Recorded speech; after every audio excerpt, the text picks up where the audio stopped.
more than 35 years of history in forestry education in the university. As the most senior academic member to the Department of Forestry and Environmental Sciences, Professor Hemanti Ranasinghe is here today. At the same time, Professor Hemanti Ranasinghe was the MSc student at the very first MSc batch. So, Madam, please, could you share your memories with us before starting this session? Over to you, Madam.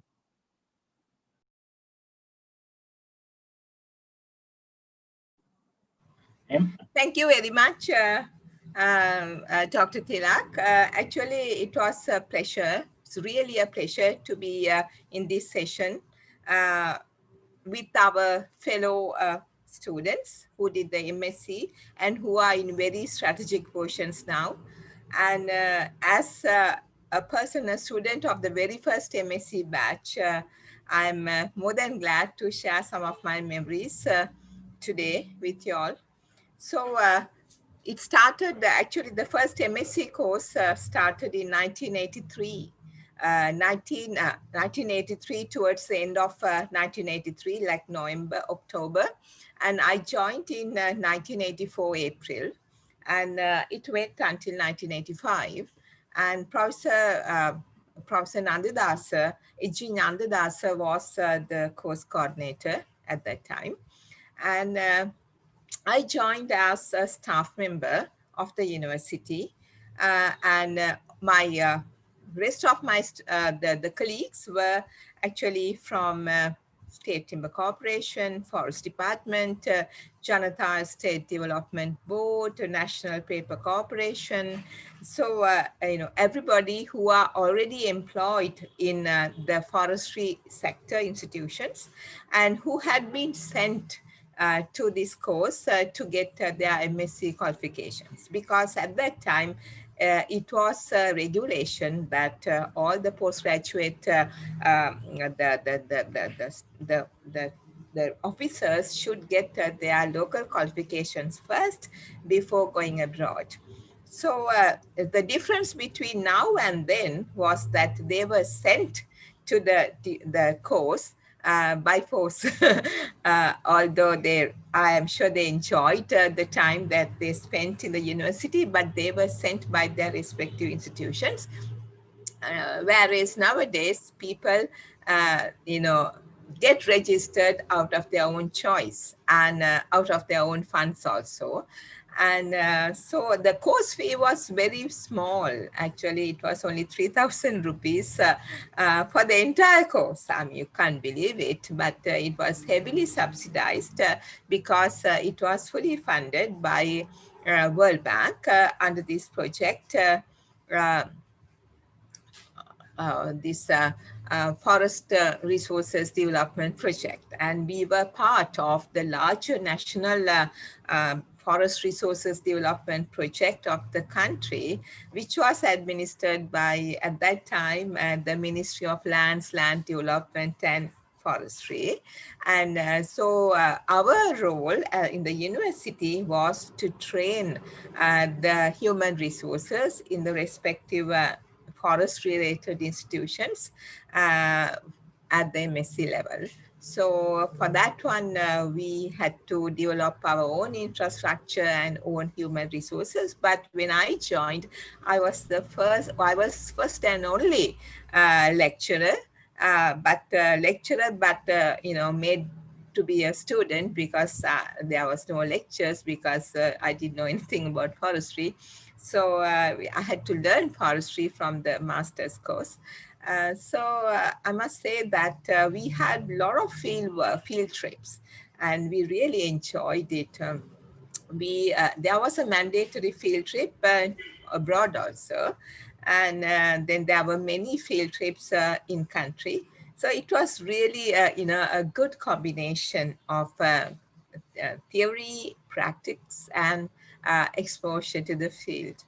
And I can remember that my fellow colleagues, we were always complaining when we went, Professor Nandadasa and his team went to greatest lengths to make us comfortable on our field visits. But, people used to complain, say, oh, this food is not good, food is not tasty, the accommodation is not good.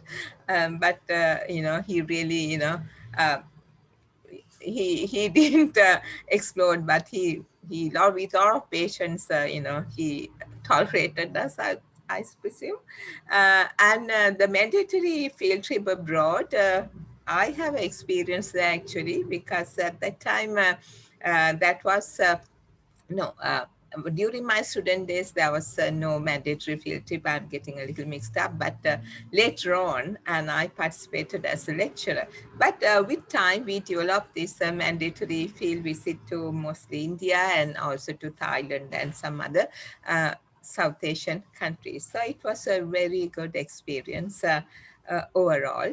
And overall, it really empowered us, because it was a multidisciplinary course, anything and everything. And so we were marveling at learning even engineering.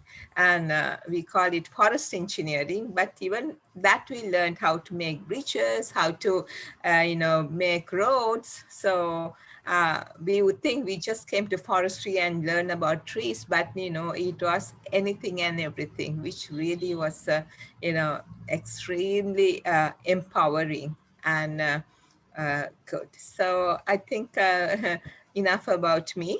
And there's a lot today. Actually, I'm very glad that several people have joined us from various institutions related to forestry, and I very warmly welcome all of you. And I could see that there are 45 participants joining today. And so uh, uh, today we have representation from Forest Department, Dr. Premakanta, who is now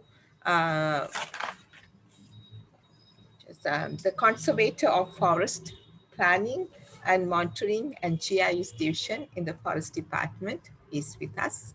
And we have Mr. Prasad Artikalar, who later on, got employment in the Mahaveli Authority of Sri Lanka and handling a lot of strategic projects as an environmental specialist.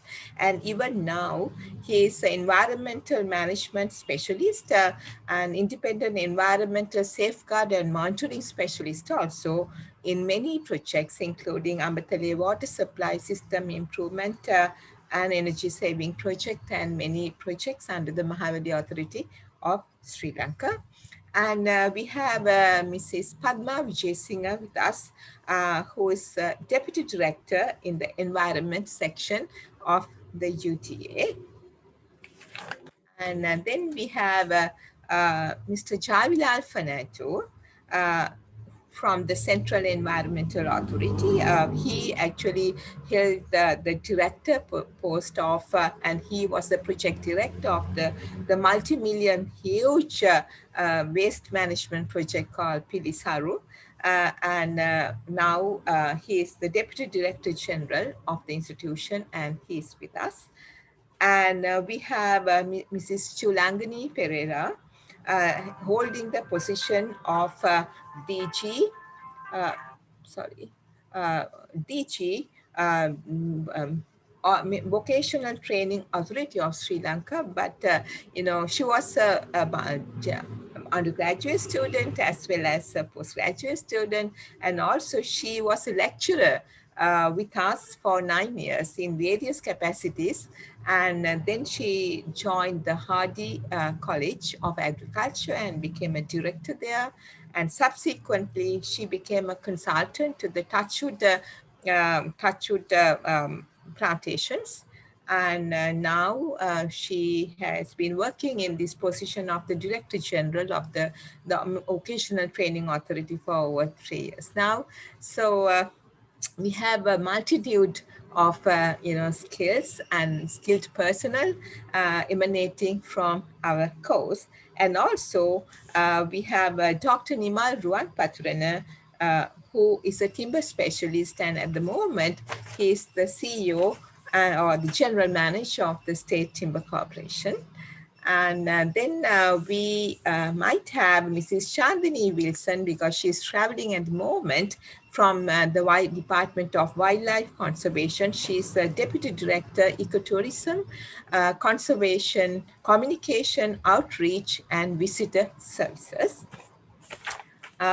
Yes, and also Dr. Sampath Wahala is with us, uh, who is now the chairman of the Sri Lanka Accreditation Board and a senior lecturer in the Department of Tourism Management in Sabaragama University of Sri Lanka. And we have Mrs. Padma Abekon, the Director, Operational Focal Point of Biodiversity Secretariat in the Ministry of Environment, and Mr. Prakash, who is the focal point of conservation of biodiversity and director of Mutturajwala and Nigambo Development Foundation. And also I think we are joined by many other students here who are not really given their names. I'm sure Lakmini, Mrs. Lakmini Senadira also is with us, who's not an MSc student but who's a PhD student of ours. So actually in this forum we have some videos by some of you, but this is more like Professor Hiran wanted that this is a chat session, right? So because we would like you to share your thoughts with us, with our group, as to a little bit like I said about some memories of your student days, and how you perceived your studentship in the MSc course. And at that time, I'm sure the Forestry and Environmental Symposium was ongoing. So how you interacted with it, in what capacity you participated in it, maybe in logistics, maybe in presenting papers, and and also how this exposure helped you in performing your jobs in the present day, and how you think the country should move forward in your own respective areas. So isn't it, Hiran, you're there, so can you add something? No, it's okay. I think also we are planning a new BSc course in forestry and environment. So you can give your ideas on that one also on the chat box also if you don't have time. And we already appreciate that you have given where you come from in the chat room. You can also, others also can follow, and we can see senior people like Premakanta. I think he's in line. Forest department, they don't have a leader at the moment, no. And Chulangani, she's already a leader. And Padma Abekon, she's from Biodiversity Secretariat. And so you have also a lot of course you can even the education planning in our courses in future. Also in Jaivilal. And most of them have retired Jaivilal, but you are still surviving, no? So it's surviving for a short period of time. So I talked to Nanda Kumar, and all the people have retired now. So it is they are getting old, and Jaivilal is never getting old. Yes, even though I have lost my hairs, I think the hairs are just coming in. That's the reason. Yeah, shall we start with Premakanta? Oh. Premakanta, you're there? Premakanta? Yes, I'm here. Yes. Shall we start with you? Yes. Good afternoon, everybody. Let me thank first of all, let me thank organizers for giving us a chance to meet everybody to participate in this symposium. My name is Tilak Premakanta. I work for the Forest Department as the Additional Conservator General of Forest. I was recently promoted to this post. And I am responsible in overall planning, implementation, and monitoring of forestry activities in the Forest Department. I was in the 1996 batch. I can remember there were about 20 students, and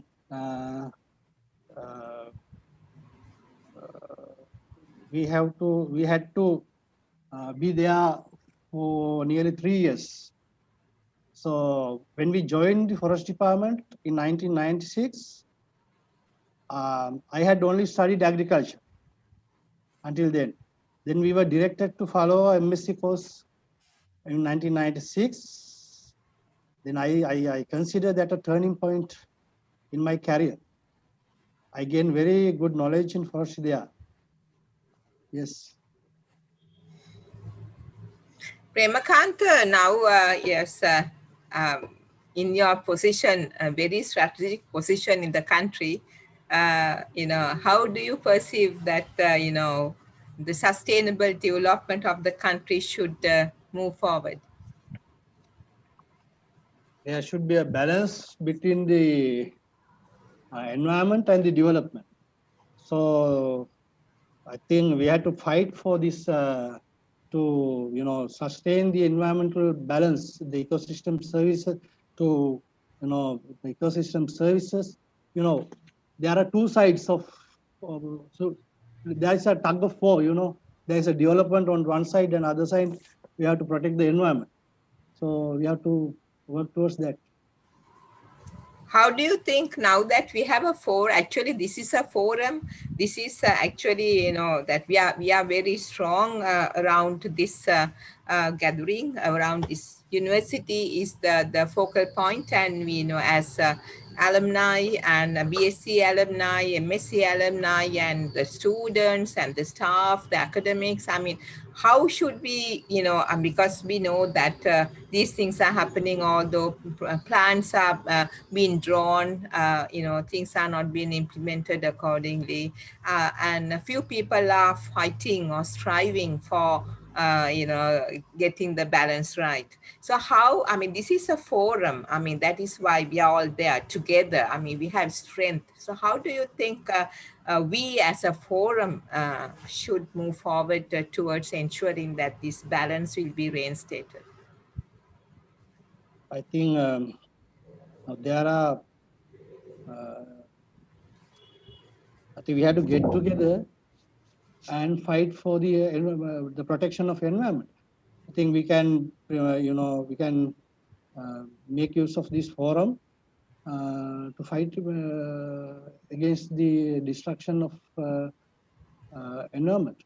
Because this is an informed forum, no? Informed forum. We are actually talking with evidence, research evidence, and evidence, not just talking.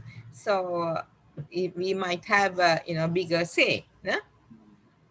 Yeah. So yes, anybody who would like to add to this one? I think Prakash wanted to say something. Prakash, I saw your name. Yeah. Yes. Yes, madam. Actually, thank you very much for giving this valuable opportunity to me. Share my thoughts with you. I think you can hear me, madam. Yes, we can. Can you hear me, madam? Yes, we can hear you. We can. Yeah, I think I am the junior student in this forum. I was completed. I was the student of. I was a student in MSc batch in 2015, and it was a great opportunity for me to improve my knowledge, skills, and attitudes towards the environment conservation, forestry, and environment management like things, and knowledge that I have gained through the MSc, and my experience as an environment activist. I would say the current situation is somewhat bad because I can't see either development or the sustainability because I have seen the madam also most of the forum against the other state forest circular campaign. The government decided to remove the to the 2001 circular and do a lot of forest degradations around the country. And as the environment activists and all the people who would like to save our environment and the biodiversity are now joined together against the forest degradation and environmentally harmful activities in the country. Therefore, it is not just a matter of the government from the bottom of the level, from the grassroots level. I think people don't have a good sense of sustainability.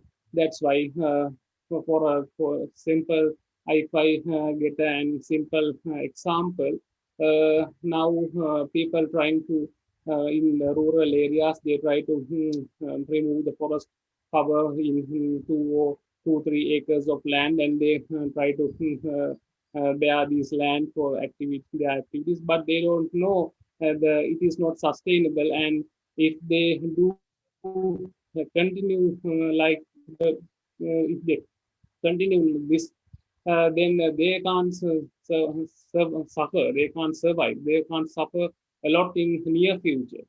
For example, earlier as an environment activist, I can remember I have done a lot of protests to save managed elephant range in Hambantota. At that time, people and villages and the particular area, they didn't see the value of this piece of land and how it affects the human-elephant conflict in country. But now they have started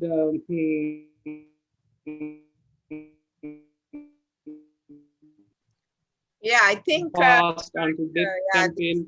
of course, so difficult to put a stop to, but slowly and surely we need to get there, no? Yes. Yeah. Yes, because I think the sense of sustainability should be with all of the people. I think that's it. Javilan, sorry to drag you from your home. Last minute notice. So just because you really, you have a lot of experience in management in the country. And we are not only asking about these technical things, actually. This is a forum just to share our personal experiences also in your time in the university and your the MSc days and afterward.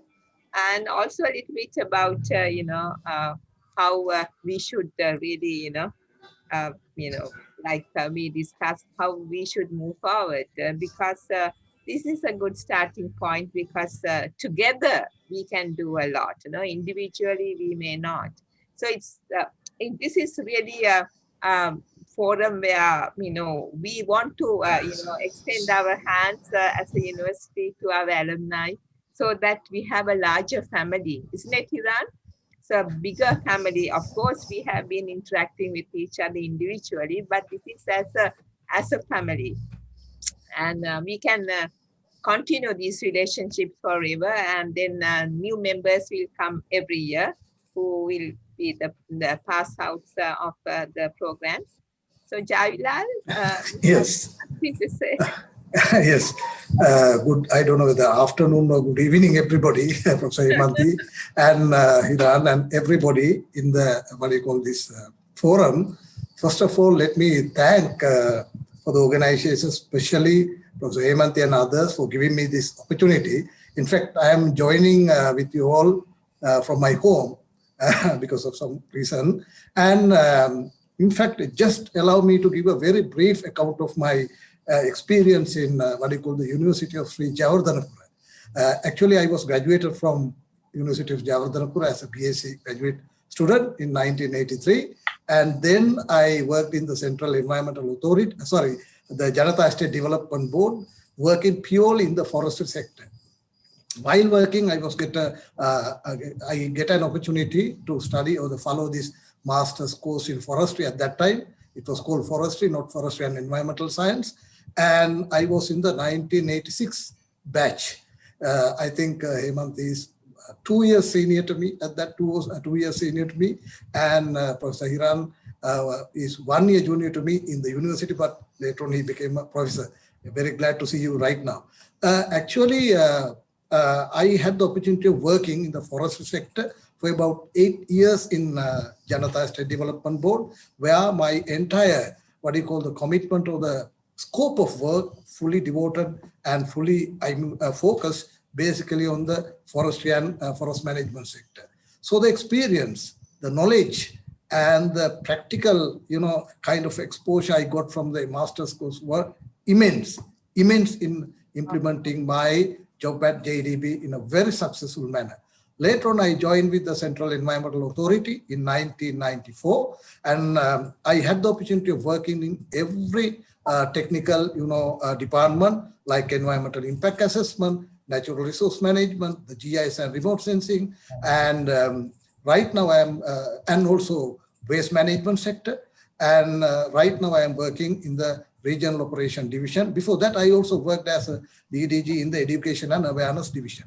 This is just not to say that where I have worked, but to give a kind of an, overview for the, especially for the students, to highlight that wherever you work or wherever you, the discipline where you are working, the experience, knowledge, and the technical things that I have learned from master's course in the MSc were very, very helpful for me to meet all kinds of challenges and whatever the problems and issues I confronted.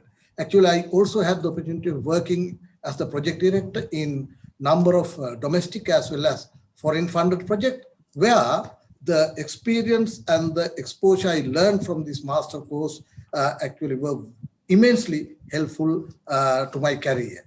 Actually, I had the opportunity of also listening for the, webinar that was organized by the IEPSL a couple of days ago, where our colleague Kanti and Hemanta was speaking certain issues with regard to the implementation of EIA. I think Hemanti and this would be a very good forum for us to think practically certain areas where we are still fighting to overcome some issues. For example, now in the case of implementation of environmental impact assessment process, we know that still we have not been able to find certain solutions in terms of the expertise, the expert input for certain areas. I will give you a very simple example since others are also waiting for share their experience. Now in the case of, the discharge of waste from service centers, petrol sheds and the service stations, Wahana service karna tangwali. So still, I think we have been unable to find a reasonable, practical, adaptable solution in terms of the resources and other kind of things are available in our country. So therefore, likewise, there are a number of other areas where I think we as a community, particularly community from the University of Sri Jayawardhanapura, learning this Master of Environment and the forestry course. Therefore, I think probably we would be able to give our expertise and our experience, learning experience, and all kind of inputs to find out some solutions for some burning issues in this environmental management sector. We, as the person who are really focusing and involved in the practical aspects of handling this environmental management scenario in our country, working in the Central Environmental Authority, I think the one thing that I suggest is that we have to get together, put our different expertise of different disciplines, focus together to find out some solutions which are practicable and adaptable to our situation, not taking from example from other countries or other developed countries, but really what is applicable, implementable to our level of economy, our level of society, and our level of environment.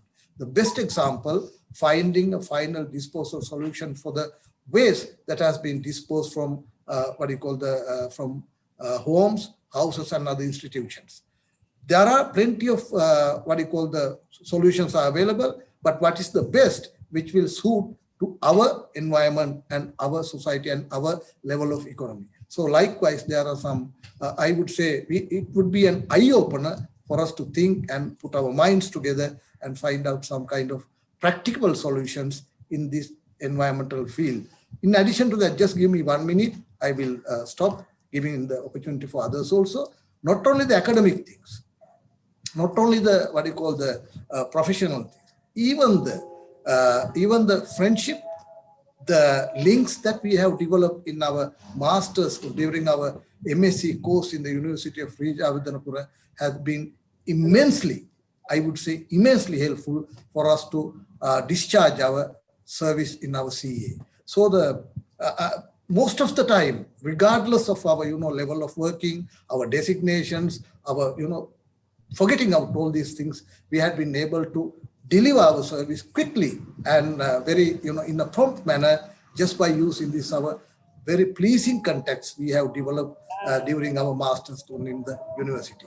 So with that, I would like to stop, giving opportunities other. Depending on the situation, I also would like to add more thoughts and my inputs in this forum. Thank you.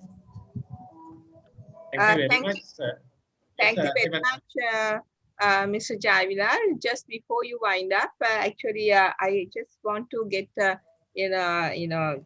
what you proposed in a nutshell. Because we are talking, we are celebrating these 25 years of our forestry symposium also.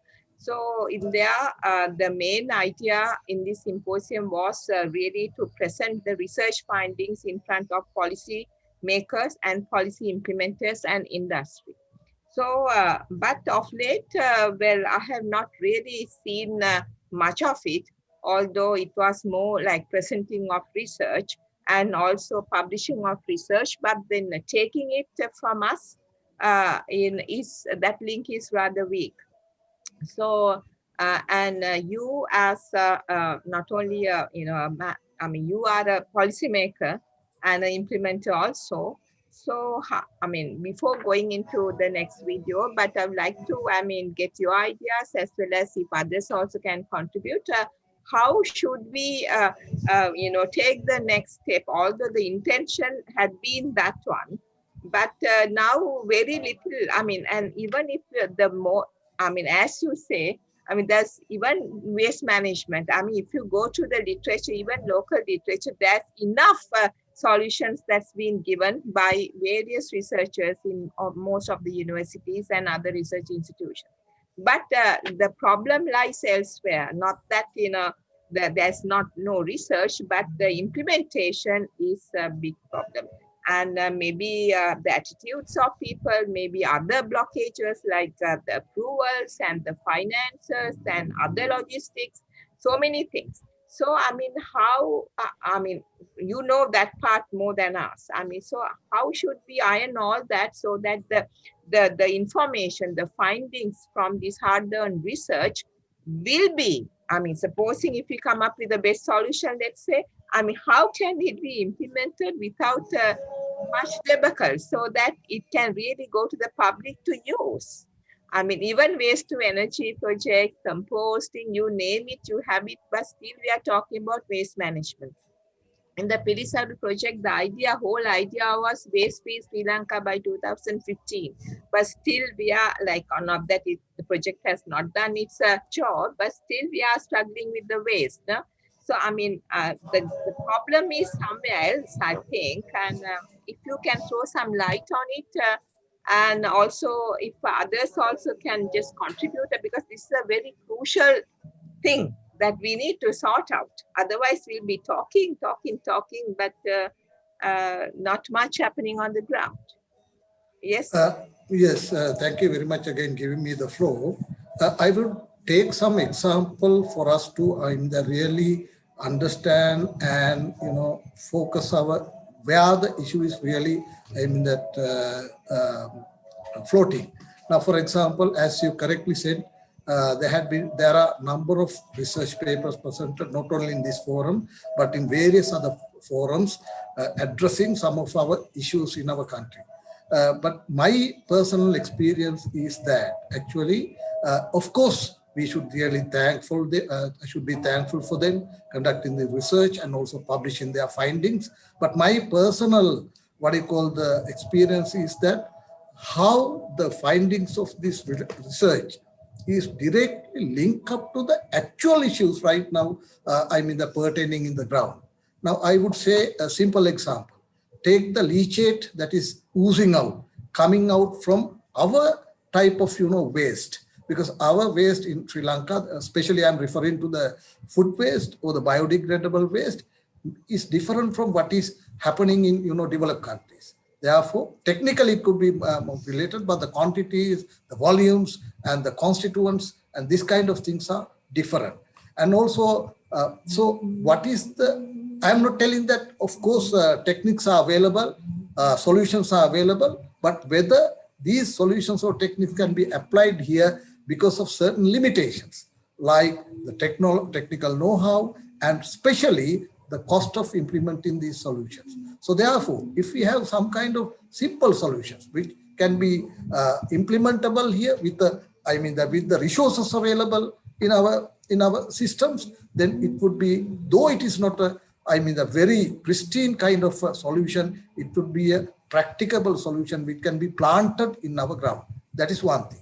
Secondly, I think as you have correctly mentioned, now because I have also presented some papers in past forestry symposium, and also last time I served as a panel member in the panel discussion.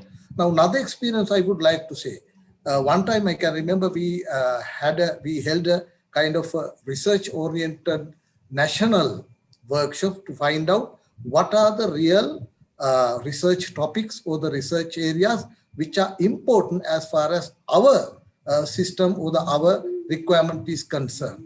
Then we came up with, actually, myself and Mr. Dr. Aidisa Nayaka, who was my former boss in the CA. So we had a very nice forum, one-day forum with all the eminent, almost all the eminent of our country. And we printed a very kind of a, book which gives several hundreds of research topics which are directly related to the requirement to meet the demands of our environment or our environmental management area. Therefore, what I would like to suggest, now when you are selecting research topics or research, whatever the topics for carrying out some research or whatever it is, testing, please concentrate whether this will finally solve one or two problems really, happening or occurring in our situation. That's the kind of request from my side, working in the CA for a long time. And though the findings are available in the, the papers or whatever it is, there is a practical problem of applying the findings of this research straight away to meet the or to solve the problems of our system is a kind of something challenging. I think even the selection of these research topics need to be done in collaboration with the clients, so that they also will be responsible in using it. No? Exactly. What you are telling is correct. So thank you very much, Mr. Javilal. Welcome, Professor. We have Dr. Ruan Patrana with us. Actually, he could not participate in person today because he had to attend a board meeting.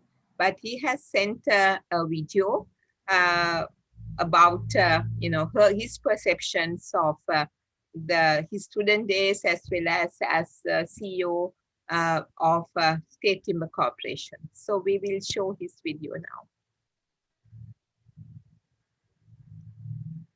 Good evening, all. First, I would like to thank Professor Hemanthi Ranasinghe for inviting me to talk about my experience in MSc in Forestry course and Forestry Symposium in Srijayanthapura University. Currently, I am working as CEO of State Timber Corporation. I am pleased to say that this MSc in Forestry degree helped me to carry out my duties successfully throughout my career. I can remember that in 1991, I applied to MSc in Forestry course on pending result of BSc degree. Only 6 MSc students were in my batch. The course fee is around 3,500 rupees. It was full-time 2 years course with good facility because forestry planning unit supports financially. I can recall that our senior had opportunity to visit Malaysia as a part of course, but unfortunately we lost that chance.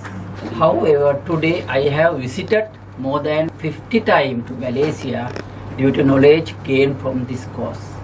It is a pleasure to mention here that I presented a research paper titled Natural Regeneration of Gaps in a Selective Log Area at Morapitia Proposed Reserve to first symposium which was held at Hikkadu Hotel in 1995. It is an exciting experience. I had to face for many questions raised by eminent researchers, academic professionals and policy makers. I successfully and confidently answered those questions because I spent 2 months in Singaraja forest to collect data and I dedicated all my research time to achieve the research objectives. This commitment contributed a lot and paved the way for successful completion of my PhD. Today, I believe that I have enough knowledge and experience in forestry and wood science. So I can give suitable direction in selecting tree species, manage the plantation to obtain quality timber. In addition, I have responsibility to direct how Sri Lankan timber resources have to be utilized most wisely, scientifically, as well as sustainable way because I am holding the position of CEO of State Timber Corporation. I hope that Timber Manual, Sri Lankan Timber Trees, Timber Property and Uses, written and published by me, definitely contribute good part to uplift of Sri Lankan timber industry. Thank you. Thank you very much for that very elaborate account of how this forestry MSc course and the exposure helped a very senior person in the field to go to that height. And I'm sure Professor Iran Amarasekara, who is here with us, has contributed a lot to that. Would you like to say something on behalf of Nimal and yourself? I presume you are his supervisor? No, he has been a good student and he was not my BSc. His BSc was supervised by Professor Kumar and then he came and we did PhD. He did PhD with me and Professor Molly. So any memories of that? I mean, he was then, he came to UK when I was in Bangor. He came there and he was a very good study and still we are quite collaborating with him for a lot of work and which because I am also doing wood science and he also, and he's, as he said, that he's a very prominent person and he has published this timber manual, which is like 100 Malaysian timbers published by from Malaysia. So he's online that he's promoting this field very much. The beauty of this is that I think with most of our students we maintain this relationship still. So I mean that is the beauty. In fact, even all who are present today, I think they were invited by our own phone calls. And just can you please come and do this for us? And I'm sure most of you had problems. I mean, Dr. Premakanta had a wedding in the morning, and Mr. Javilal just returned from a very crucial place. So, but anyway, I mean, the link that we maintain is very important. And Mr. Padma Vijay Singh and actually Mrs. Chandini Wilson very unhappy, but she's traveling because she's the person in charge of ecotourism in wildlife department, and she's very unhappy that she can't connect at this moment. So I mean, it is the beauty, and even not with the MSCs, but even with the undergraduates, we have always maintained that friendship. That is one of the uniqueness of our department, that not only us, but everybody says that, the staff is very friendly, and they consider the students as friends also. So it's like a large family. So therefore, I mean, interactions are very easy. So we are very thankful to all our students who are, helping us in doing our own assignments in the university as well as outside. So we hope to continue this one for a long time. So Mr. Ranchan Artikalar, you're with us now. You had been a long-standing student as well as a colleague. You have sent your video. Shall we show your video first and then go to discuss? I think we will show the videos first. Otherwise, it takes time, no? Because they have taken a lot of much time for preparing the videos, and we have nice videos. I have seen, so the video. Just ask you questions also, because he's there, not only because we have to give all the time because we have a lot of videos to be shown also. Yes. Correct. So that otherwise we run out of time. We will show Ranchan's video now.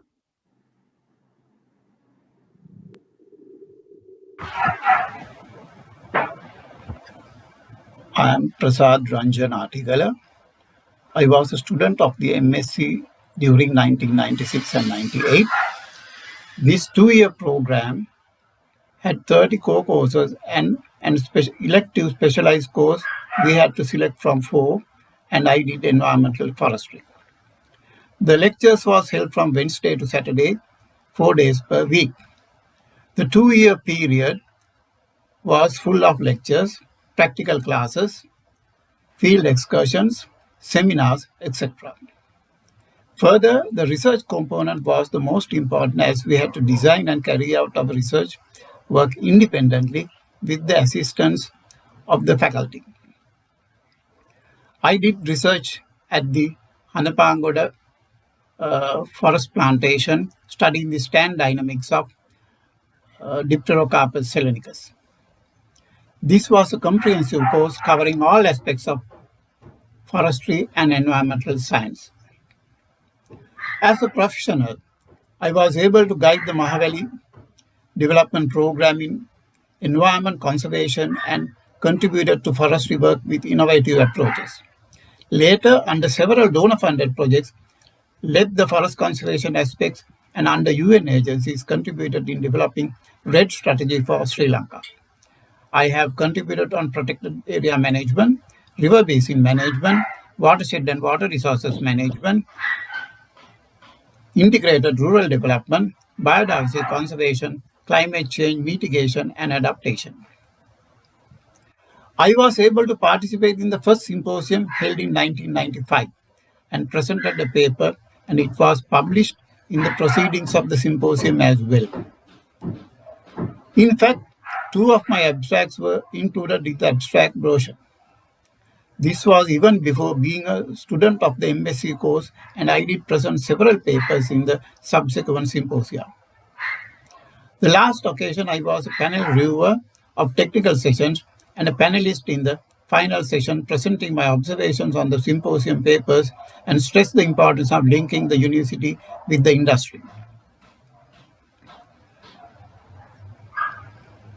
Since 2001, I am serving as a visiting lecturer in the Faculty of Graduate Studies of the University of Sri Javadhanapura, teaching watershed and water resources management to MSc students following the Forestry and Environmental Science course.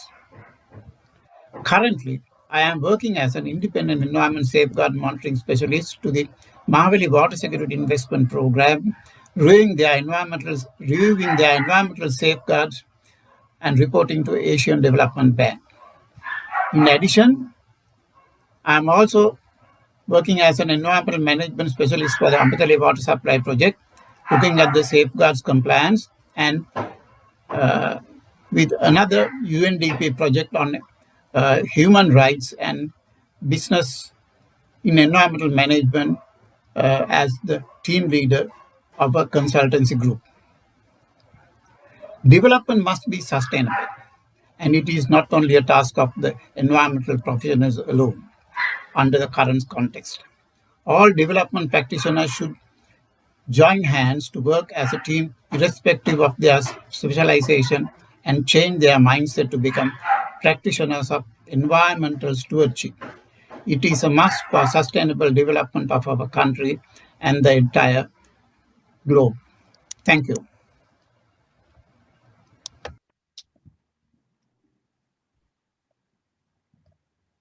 Thank you very much, sir.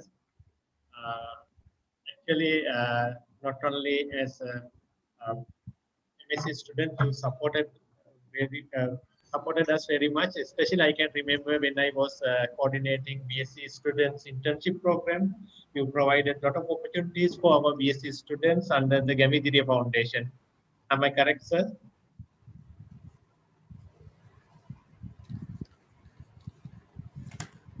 Ranjan, you are there? Ranjan? Hello? I think he's left. Yes. Mr. Article is not there. Hello. Yeah, yes. It's all right. Yes, Tilak, I was able to help you on several occasions. In fact, while I was in Mahavali also, in fact, Professor Hemanti sent some students and I was able to absorb them to our internship when I was working for the Kalao Basin Management. I was one of that students, sir. Okay. During my BSc.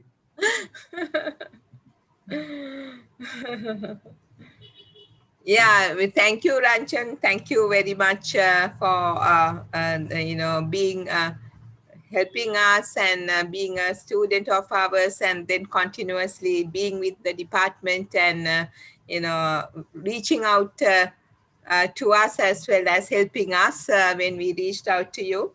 So thanks a lot. And so we have a few others who we'd like to talk and shall we go to I think since we have shown a video already, is Mrs. Padma Abekon available? Padma, you are there? Mrs. Padma Abekon? Yes, ma'am. Yes. Padma, yes. Would you like to share some of your thoughts with us? Because you're also holding a very strategic position in the ministry now and, policy maker. So, in addition to your thoughts, I mean, we have this question as to how to take the research findings to the right place. So you can help there with us. Before Padma speaks, I will share some of my experience on Padma. Yeah, it's okay. We have this Untitled Forest Reserve. No?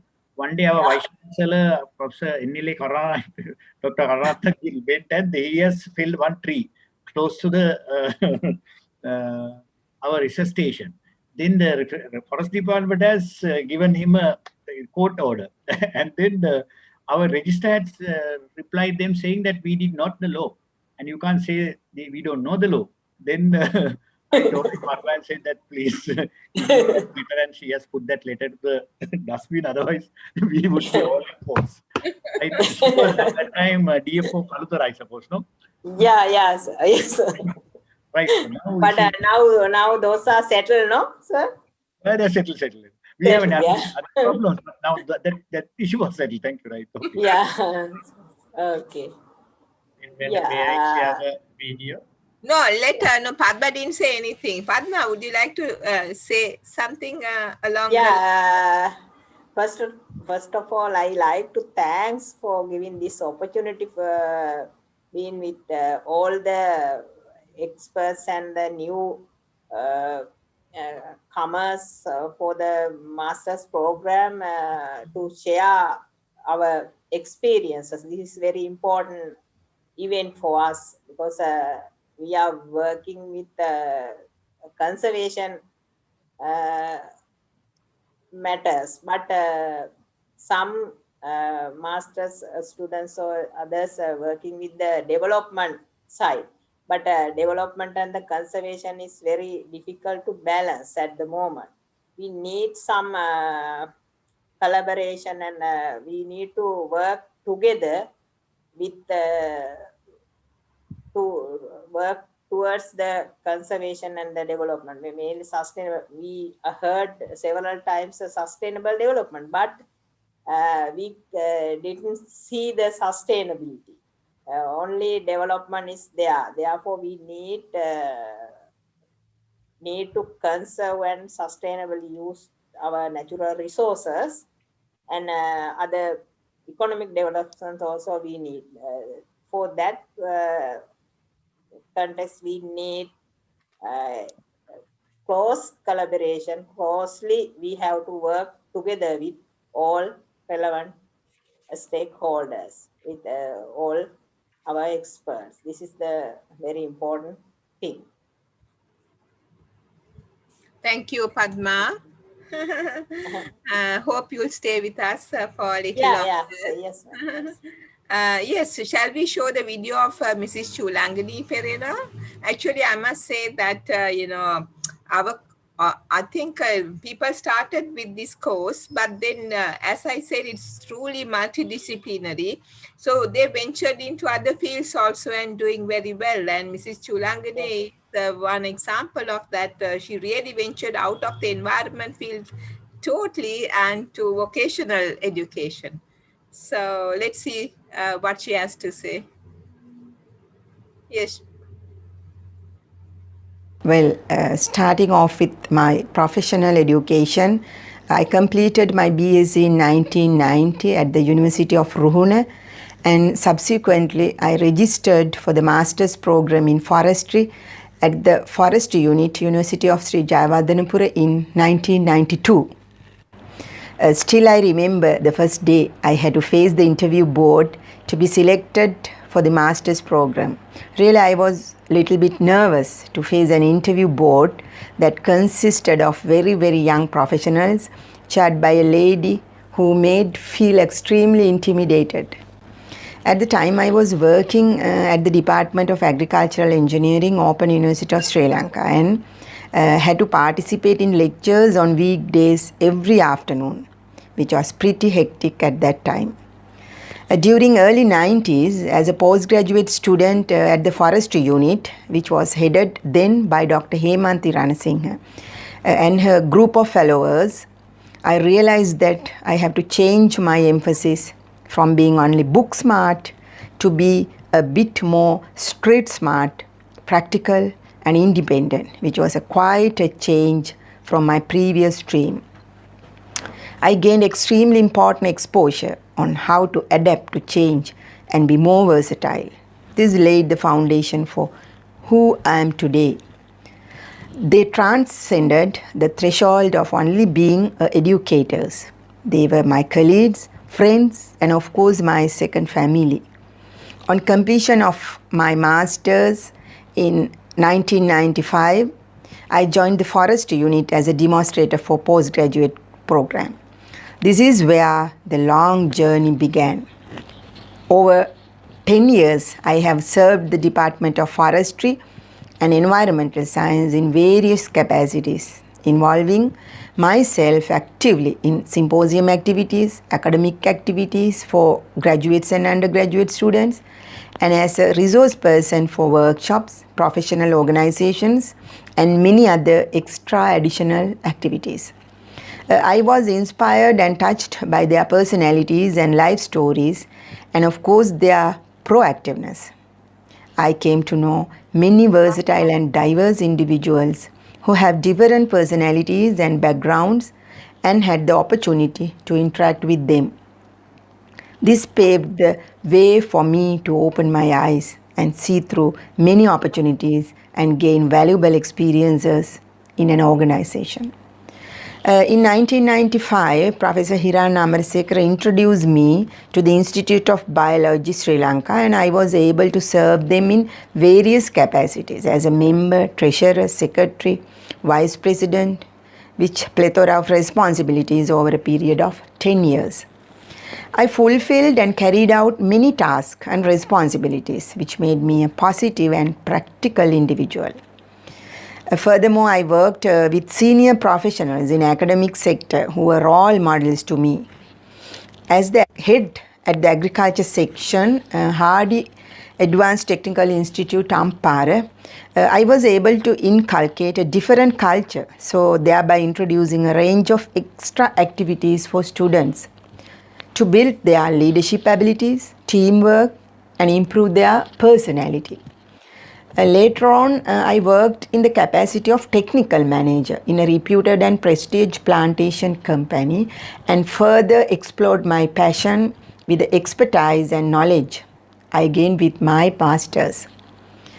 I possess the confidence to apply theories practically in a field of forestry and introduce research culture with the knowledge I gain.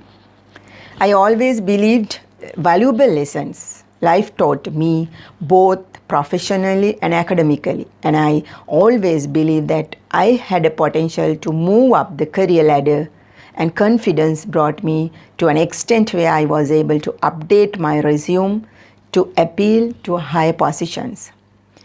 During mid-2014, I was selected as the Director General of the Vocational Training Authority. Well, I had to face an extremely competitive interview. However, I got the ability to share my talents and also to showcase what I richly learned from my diverse experiences and personality, which I worked hard to build. It's with great respect and honor that I graciously remove my hat to the Department of Forestry and Environmental Science, which nurtured me in a remarkable manner, especially for the Professor Hemanthi Ranasinghe and Professor Hiran Amarasekara, who played a critical role during my early career in molding me. I can proudly say that the role in VTA, which is the largest government vocational institute in Sri Lanka, is simply amazing and wonderful. I have to deal and liaise three parties, that is the government officers, and being our client, the students and parents, and of course the political authority, which is the most difficult, I would say, a bit harder to deal with. As an administrator, I have the confidence to handle such diverse complexities quite elaborately. Our job role and duty, we need to be a bit more efficient and optimize ourselves to ensure that we do not let down the concerned party. I have had jump quite a lot of hurdles and avoid a few obstacles. Ultimately, I feel that I have made a difference in quite some people, and I am more than happy and willing to accept the challenges that lie ahead of me. Thank you so much, everyone, for being here. Thank you. Thank you very much, Mrs. Chulangani. We are also very proud of you. We are so happy that you have reached greater heights and doing so well and contributing actively to the country's development process. But I just would like to ask you who that lady was who intimidated you at the interview. During that period, only one lady was there. So who is she? And not only that, of course, we, Dr. Professor Singha Kumar planned to visit Singharaja. So during the early stage of my masters, and I am the only girl who were there with the 9 boys. And I came to meet you and asked, Madam, man thanyama yanne, mama nangi vekke yannada. Then ඔයාට නංගිත් එක්ක යන්නද ඔයා මේ MSc එක කරන්න ආවේ MSc එක කරන්න ආව නම් ඔයා තනියම යන්න ඕනේ හැමතැනම. Then I was shocked, but anyway Professor Singha Kumar agreed to take my sister to that Singharaja trip, and I went with her. But fortunately, you remember, I think Kaushalya Kadiravelu came and joined the batch from the Jaffna University. So that is the lady I met during my PhD, MSc, and during my university period. So I'm really happy. And other thing, the who presented their presentations in BSc alumni, all were my students. So I'm really happy where they are now. Most of them are with the PhDs and in the top positions. Really, I am happy to say that they are my students. So now totally I'm different in the administration position, but still I have to deal with the students. So that is where I came here, and with the guidance of you and Professor Iran and all others who were my family members. And I remember once I proposed some people to be my partners, but anyway, it was not happening. These are the very beautiful even trying to find partners. Even Professor Hiran also. And sometimes he blamed me, what is Hemant is doing. Let her to do his own way. Like that. Very interesting stories I have with the 9 years, more than 9 years, of course. Okay, all the best for your symposium. And also, Professor Hiran, I propose to have a such session in future symposiums also. Right, thank you very very nice much. video, Chula, very nice video, excellent video, and it was very nicely produced. And maybe you have a special video team also. No, of course, I have to thank my two sons, Tanu and Taru. They produced that video, not for technical team. Very good. I haven't seen those kind of photographs for the first time. Yes, I have, yes. That person who was working with Singhakumar, he passed away. What is his name? Yes, that boy. I heard that. Yes, I can't remember the name, of course. You know the name. What is his name? Yes. Oh, he has passed away 2-3 months ago. Yes. I felt so nostalgic seeing all these photographs of Singhakumar, Banyard, and 4 of us, 5 of us, Nilanti, Prasanti, yes. Yeah, and you know, we looked so young.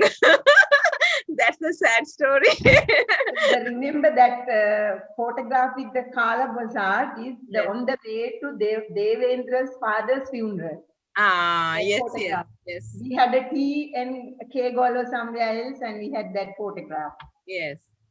Actually, I must tell everyone. Actually, you know, one of the salient features of the symposium and then the studentship, BSc and MSc both, is that they get involved in organizing it.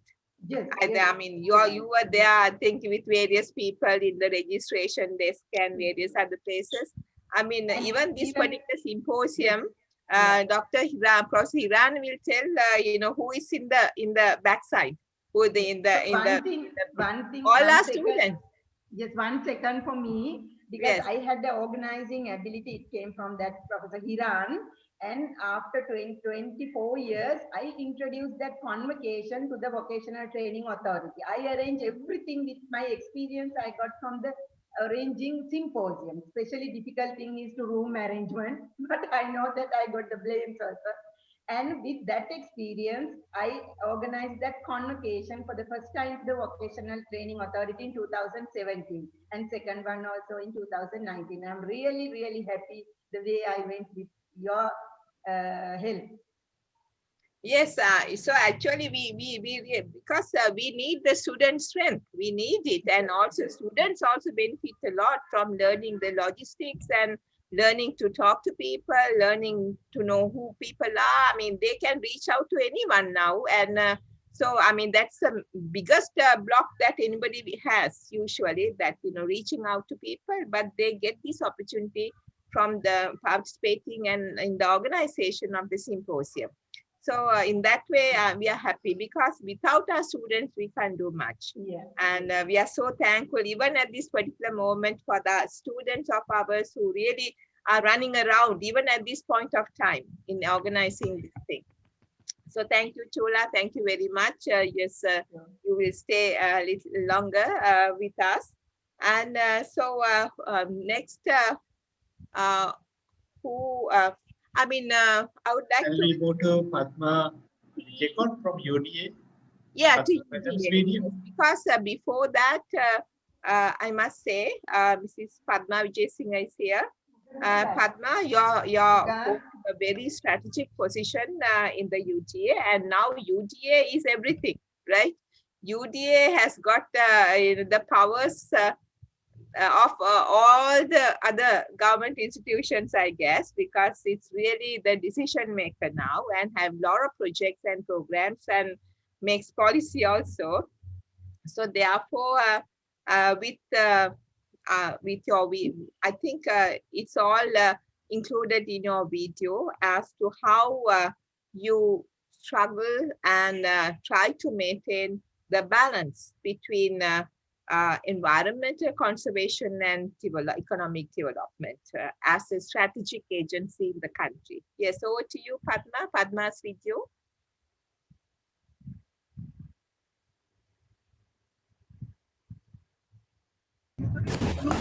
Good afternoon. I am Padma Vijayasinghe, Deputy Director Environment Urban Development Authority. I would like to give my warm wishes to 25th International Forestry and Environmental Symposium of the Department of Forestry and Environmental Science in University of Srijawardena. I was MSc student of Forestry and Environment Management in 2004 to 2006. The Forestry and Environment MSc cover all the aspects through lectures, assignments, very interesting field visit like Yagirala Forest, practical sessions, student presentations, teamwork like that. My thesis was very significant one, and it was focus assessment of tsunami impact of Yala National Park. All the field visit gain a lot of knowledge, updating of environment field, including laws and regulations. All this MSc experience were very valuable to me. Continue my job as a planning body UDA. The main task is to preparation of development plans for the local authorities declared under Urban Development Authority. These development plans include separate chapter regarding the sustainable environmental strategies. We have to integrate conservation strategies, wetlands, disaster risk reduction strategies, and waste management strategies like that.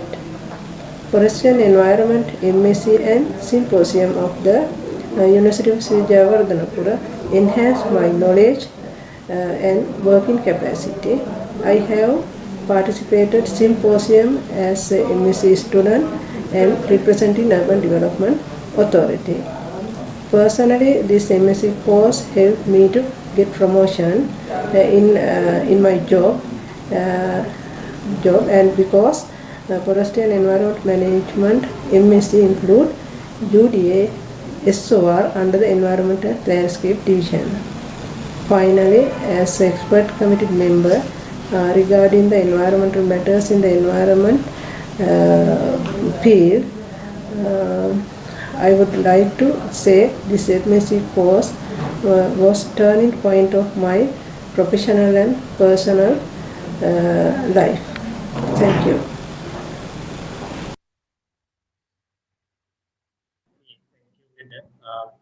Maybe we can have a nice discussion with Padma Madam. Padma, yes, you're there, no, with us? Padma, are you there with us? Hello? Padma, is she there with us? Yes, still, she's there. Padma, do you hear me? No, she's not hearing. Padma, do you hear me? Yes, madam. Yeah. So, can you share with us some, because you're in the Environment and Landscape Division of the UTA. So, can you share us some challenges that you have these days with regard to conservation of environment? Bigger challenge is wetland filling. Wetland filling, yes. Wetland filling and the garbage problem. There are so many strategies, rules and regulations, but implementation is very poor. Okay. So as UDA, I mean, how can you help? how can you make sure that, things go according to plan? Sorry, madam. As UDA, because these things are happening. I mean, usually it's happening now, but I mean, you have your own zonal plans, you have your own action plans, and using that, how can you make sure that these things will be, brought into normalcy and sustainable way of handling it? Nowadays, we are prepared to gazette in 29 development plans. Then we include all the environmental strategies, that plans, and after the gazetting process completed, there are for the wetlands, there are permitted users.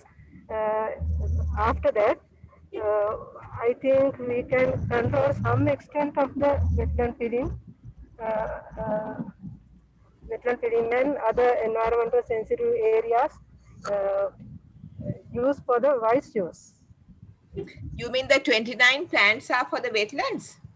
No, development plans. Development plans? Development plans, integrated wetland plans.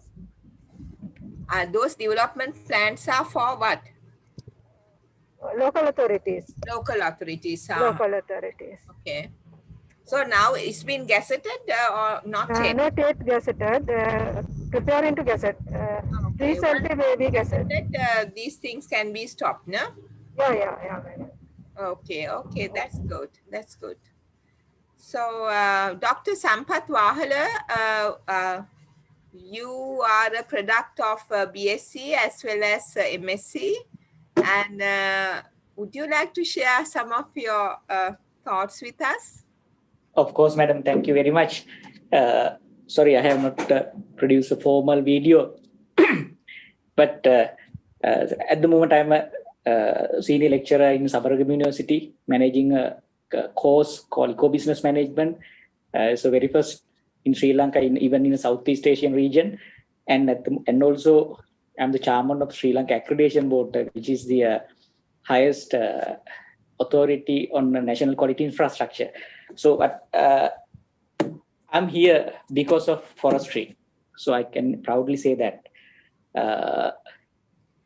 I have joined Javadharpur University Forest Department in 1997. I did my BSc. We were the second BSc batch, and completed in 2000. And I got the opportunity to join as a forest manager with the Untitled Forest Research Center. So during that time, actually, Chulamis, we were there in the same room. And during that time also, I obtained the scholarship to do the master's program, join the master program from the same department. And with that master's, I have gained a lot, and that my master's finding was presented in the symposium. That was my very first presentation in academic forum. However, I have joined my very first symposia as undergrad. I was in the second year in 1998. That was its fourth symposium. From that, now this is 25th one.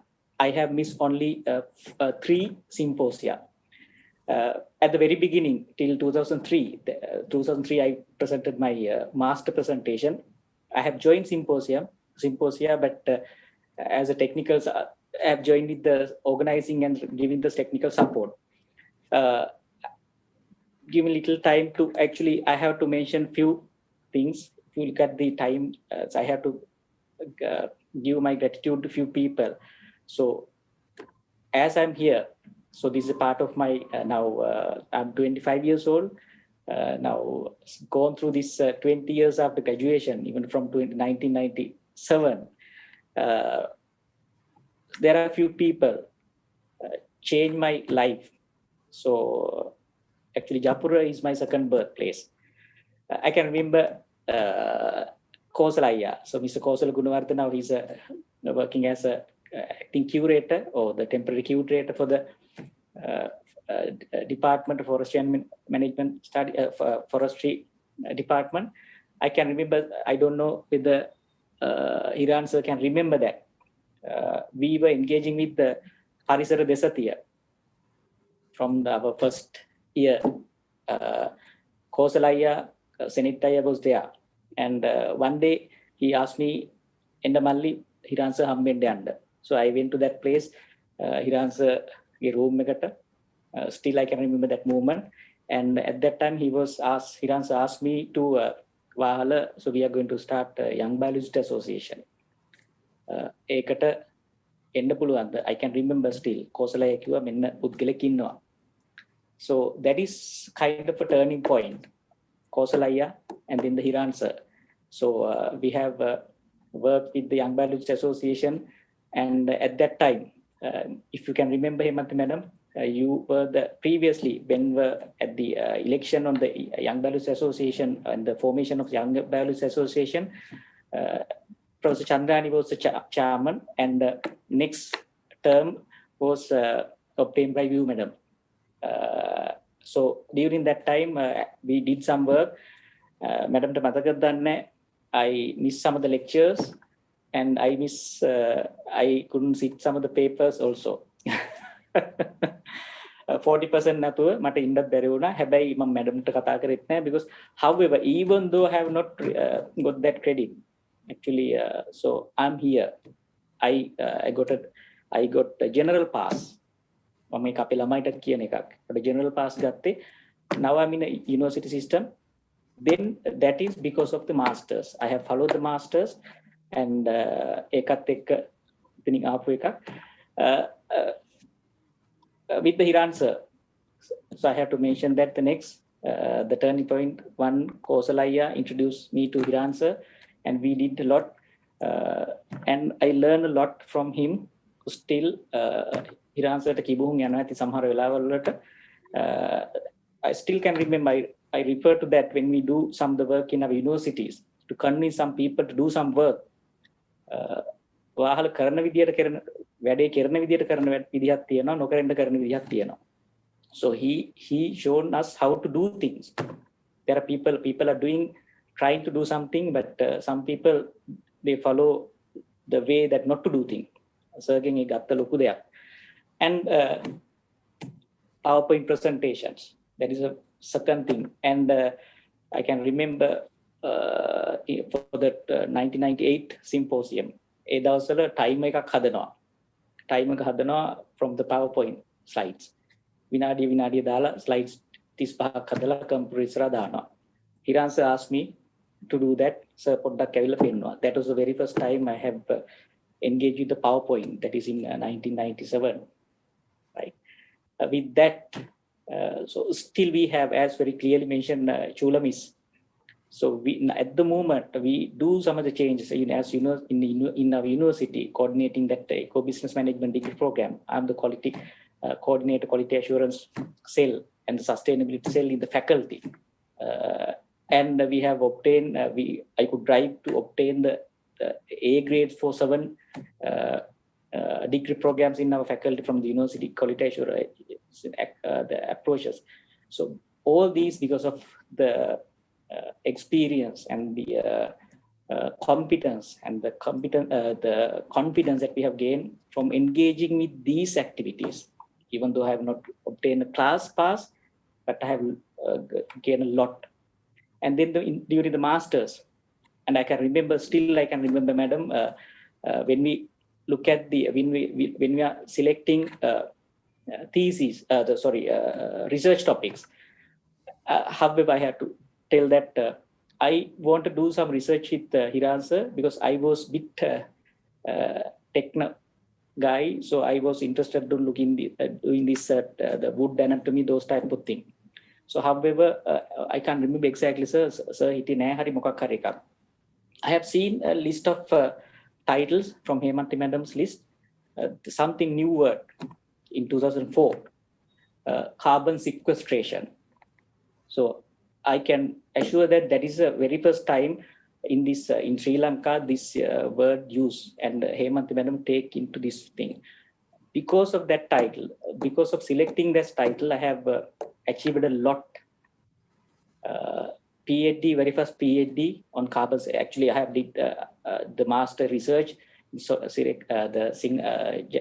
Yagiral forest, and when we have completed that, and during that period, as I was in Yagiral forest manager, we met Professor Costa, and then Professor Costa and Hemanti Madam jointly prepare a research proposal to get the grant to continue that to PhD level. So then I obtained the PhD on that. So that is another turning point. All things were happening because of this forestry. And during that, when Hemant Madam introduced me to IPSL, now I'm an editor, and for the last 12 years, since 2012. So everything, there are a lot to tell that, and this is a really good example for all of us. And I'm really happy that, as Ms. Chula mentioned, we have seen, I have participated that undergrad special batch forum, and in Sri Lanka Accreditation Board, I'm in that office. So we have very one senior person, Mr. Bandhu Soma. He's a deputy director, Japura product, Dr. Niranjan, Japura product. If you see people around us, so everywhere, Kohegiyat, Japura product, ekak tiyena. Finally, I must thank, and I please accept my gratitude and to select Sabaragam University as lecturer. I met a person from our senior batch from the MSc, because of the MSc, Dr. Uday Kumar. As I was in Jayawardhanpur University in the forestry department, they were at the senior batch. Then he has called me, Wahalamalli, so there's a vacancy, apply karanda during my PhD work. So all happened to me to reach this level because of Japura forestry department, forestry society. I have to mention that.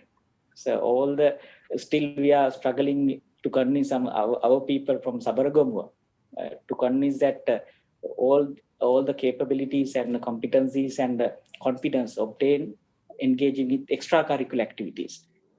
Right. So thank you very much again, and I'm really happy to see Hiran sir, Hemanti Madam, Chula Miss, ඒ විදිහමයි තාම ඔය විදිහටම තව සෑහෙන කාලයක් ඉන්න symposium එක තව මේ විදිහටම තියෙන්න කියලා ප්‍රාර්ථනා කරනවා. Thank you very much. Thank you very much, Wahala. I'm only worried about one small thing you mentioned, that you said you and Chula Madam shared a room. No, that was the first floor. I mentioned office room. Office room. Office room. You missed that word. I just thought as much. Yes, we were trying to find suitors to Chula Madam, but you were not there at that time. No. Chula Miss Mage Gurek, so she was one of my was my student teachers. and half Yeah. of me. Yes, so one thing about Wahala, I must say that always Hiran and me, we mention Wahala. But sometimes we get so angry with him because he never answers telephone calls. I think I saw the chat box also. He's not very communicative, so he doesn't pick up the phone, he doesn't answer the texts, and sometimes we really get mad at him. And I sometimes decide I'll never talk to Ahal ever again in my life, and then next time again we are friends. So I mean, that's Wahala. So thank you very much, Wahala, for that reminiscence. And now that since the time is getting on, we have heard about the stories of the past students, but there are host of new students waiting. So we will give some opportunities. Some have made videos also. So we will give some opportunities to hear what they have to say. Dr. Tilak, you would put yes, the... Madam. Thank you for nice chatting. I mean, remembering all memories. Now, actually, I'm proud to say that I am continuing your good work as the coordinator to the MSc course. So we have a large batch this time. We have 35 students as the present MSc batch. So Mr. Pubudu Ratna is willing to share his experiences on leopard conservation with us today. So let's see what he wants to share with us. Good day to all listeners and participants and dear sirs and madams and students. My name is Pubudu Ratna. Today I'm going to talk about leopards in Sri Lanka, color morph and conservation aspects. Because this is this black leopard story was a very the hot topic during last year. We all know the leopards belongs to order carnivora. That's mean they are carnivore of mammals or eat other animals' flesh and meat. And the family Felidae, they belongs to family Felidae. Family Felidae is the family, the cat family. All small cats and the large species like the tigers belongs to family Felidae. There are nearly 32 wild species recorded around the world. And this genus Panthera is most important genus, and especially this the family Felidae. All the cat family members are really evolved to hunt their prey by using their teeth and the skull structure and their paws and the claws and very strong legs, and they can run very fast, they can climb very fast, and they are totally evolved to hunt their prey. And also their skin color is very camouflage because they can hide and they can attack the prey.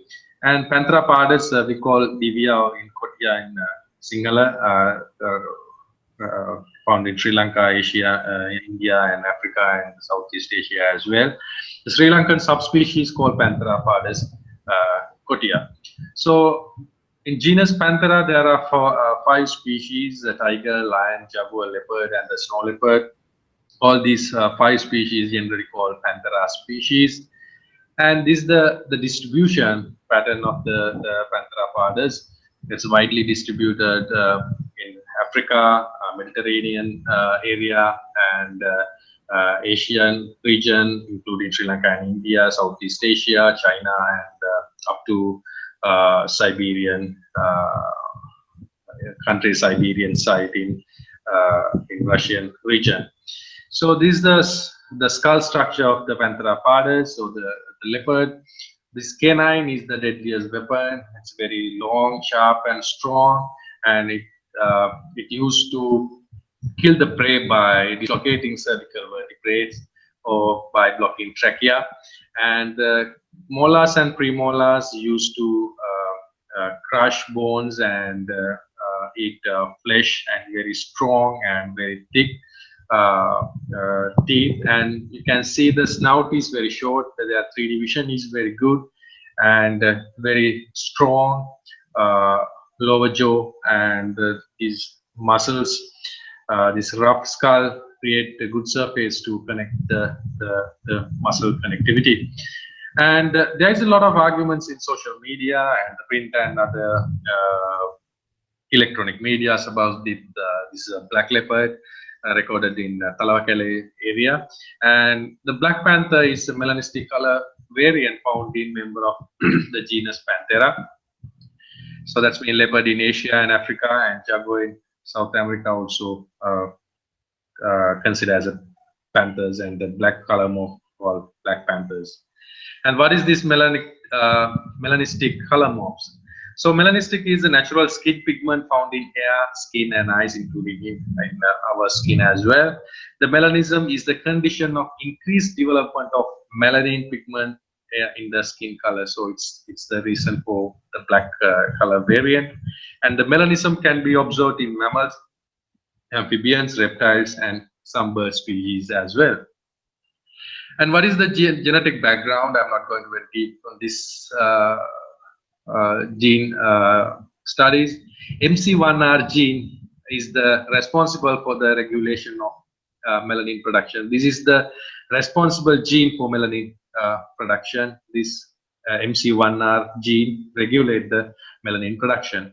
And another gene called ASIP gene is responsible for melanin distribution in the body. So both of these genes have influence in coat color of animals in Felidae family or the cat family members.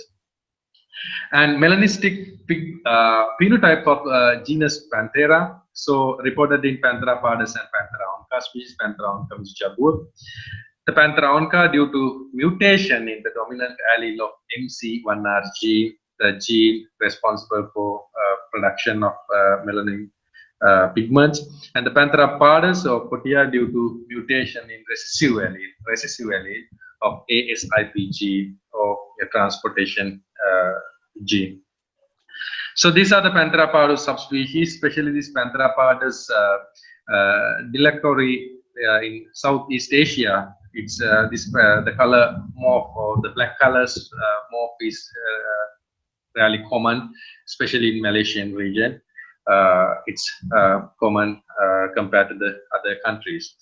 What is this recessive allele frequency in population? So melanism in Panthera pardus Cotia is due to the expression of recessive allele in homozygous states. So homozygous states, but heterozygotes are yellow color. So heterozygous genes project yellow color code.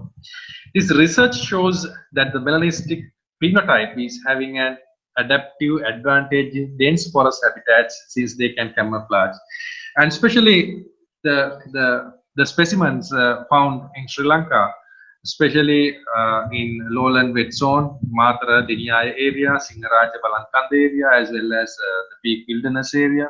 So all these forests are very dense and the dark forest, and it's really useful, this black color code, for their camouflaging. But why this happen? It's because of inbreeding, habitat loss, and degradation can increase the expression of such a homozygous recessive phenotype. So it is not such a good thing for their long time survival or long time conservation manner.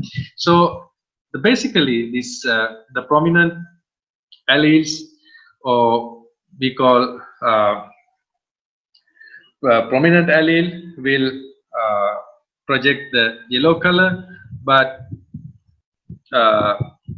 recessive alleles are two recessive alleles or project 100% melanism or totally black color animals. So what is the story behind the black panther recently died in Sri Lanka? It is it was found in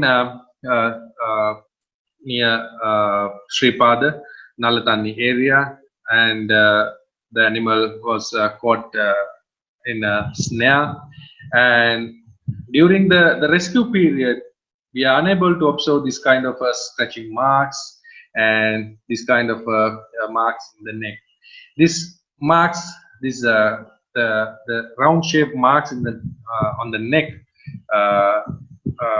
appears 2 or 3 days after the incident. It's because this is the snare marks, and the animals always struggle to escape from the snare, so it's create a lot of negative and the huge pressure on the trachea and the neck muscles. So neck muscles necrolizing is the reason to appear this kind of marks. And also you can see these scratch marks. He's trying his best to remove the snare by his front legs. So these are the claw marks and the other scratch marks as well.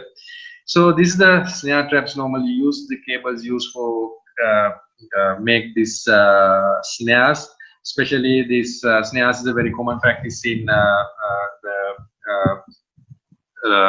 hill country. They are trapping the wild boars for their bushmeat needs. But these are the accidental mortalities out of this incident. So what is the real story behind the situation? This is the trachea, and you can see the trachea, and the color is, it's totally red. It's because of inbreeding. It's because of bleeding, and it's totally red. and the animal try to escape, or animal try to remove the snare, it's getting more tight and more tight, and this is the ultimate result. So this is the normal color of the lung, and this is the other lung, and you can see there's a blood, internal bleeding, and this lung totally filled with the blood. So this is the thermal image taken by the wildlife vets. You can see this area is white color, so it means it's really hot. This area, it's because the internal parts and the muscles, it's emitting the excessive heat because of muscles necrolizing. And what is the hidden truth behind this the incident? The main problem is the loss of habitat, deforestation, and there's a lot of lack of jungle corridors, or normally we call elephant corridors, and domestic animal increasing of domestic populations, invasive species, and there are a lot of socio-economic issues as well. And the deforestation is the main reason for this kind of problems or the incidents. So we have to address deforestation first to conserve the wild animals. And you can see there are a lot of administrative boundaries, forest department, wildlife department, because animals don't know they belongs to wildlife department or they belongs to forest department, so they are going one place to other place. It is essential because gene flow must maintain, otherwise the inbreeding will create a lot of negative impact on the future populations. And the most of the protected areas is not legally protected in Sri Lanka, unfortunately. The very few areas only protected, others are not non-protected area, defined as a non-protected areas. And the other thing is there are a lot of incidents recorded in the tea states in Navalapitiya and the Nuwara district. It's because the leopards are very good hunters, and they can hunt. They are like to hunt dogs and the other domestic species, especially when they have injuries or when they have disabilities. They will attract to people, and they are trying to attack the humans, livestock, dogs, and the humans as well. And especially when we are considering the previous incidents and previous Black Panther incidents, the nearly 4 animals caught into snares in Deniaya and Singaraja and Central Hill areas, and it is really a disadvantage for the future leopard population. Not only the Black Panthers, the yellow color morph also, it's really important because the black or leopard, black or yellow, they are leopards or Panthera pardus. They are really important for the ecosystem balances. So what is the what we can do, or what are the conservation activities we can implement? So habitat enrichment is the most important part, because some habitats are available, but habitat quality is very low. And also to identify the isolated forest areas and declare those areas as forest reserves, because most of the isolated forest areas rich with high biodiversity, and collecting data using GPS, satellite systems to identify the home range of these kind of valuable animals, and recreating jungle corridors to avoid inbreeding and to increase the gene flow among the species, and to maintain the conservation-based research, because we are mainly focusing, we are doing a lot of research, but the conservation-based research should implement and should take part we should give opportunities to do a conservation-based research to conserve the future wildlife in Sri Lanka. Thank you very much.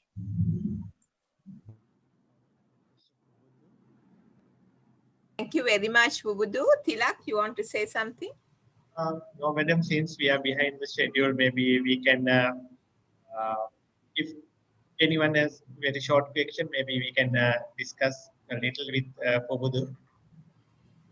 Tilak, I think we should finish the videos first, no? Otherwise, we will be running out of time. No, we have finished all the videos, but then I think we thought of having because we have one foreign student in our MSc batch. And no, we have some videos to be shown. We have some videos to be shown. Do we have time? Yes, only 7 minutes video, madam, from James. So, yeah, let him show the video and then we can, talk to him. Okay.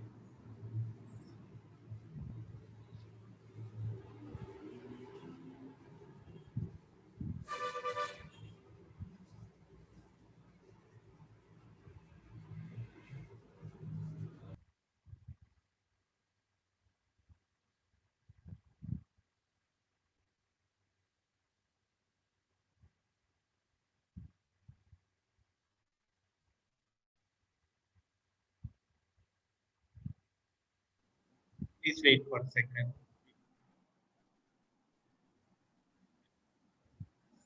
James is here with us today. Later, maybe we can have a chat with him.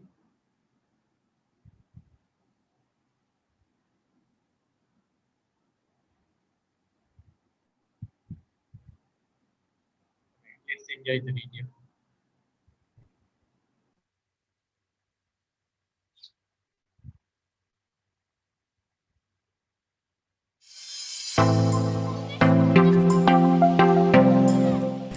After 10 years of living in the concrete jungles of China, I moved to Sri Lanka in 2019.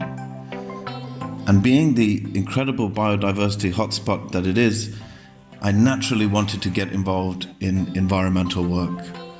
So I took the opportunity to apply as a field assistant for the Small Cat Advocacy Research Group, who were conducting a project regarding fishing cat conservation. The project site was based in Dunamadalawa Forest Reserve on the outskirts of Kandy, which is currently a protected area but is at risk of human encroachment. The objective of the project is to fill the knowledge gap regarding these elusive small wildcats in this forested mountain landscape and how they utilize their resources. But the scope of the project expanded to include other carnivore species in the study area to assess how they coexist and separate their niche to minimize competition. By observing camera trap images, it also allows us to learn more about the ecology of these understudied animals, and through the use of bycatch data, we can extract additional information about the interactions of the other forest fauna. So with this increased awareness about small wildcat species, the project aims to conduct 2 school education programs and a youth camp for undergraduate students on biodiversity conservation. After completing the project report, the project leader Ashan will submit it to the relevant government authorities to be used for future conservation planning in the area.